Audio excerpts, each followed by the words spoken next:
Hello, this is Roseann Hanson with Nature Journaling for a Wild Life. People ask me how to start out a page or how to lay it out, so I'm going to show you how I do it in a short demo here.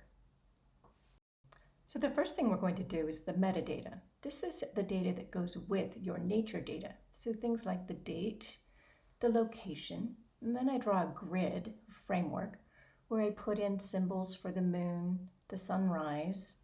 I'll put the weather at sunrise, and then the sunrise sunset times the moon phase, the moonrise and moonset.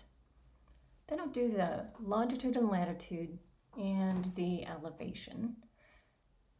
And since it's morning, I'm going to put the low temperature.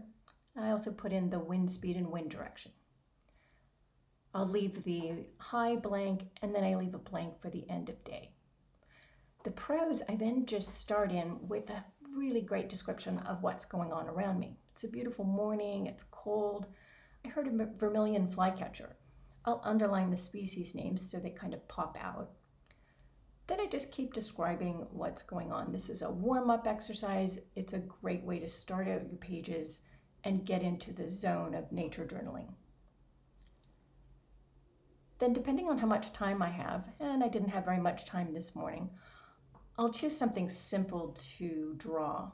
In this case, next to me is a willow acacia, and it's just started blooming. So I'm going to do a quick sketch of that.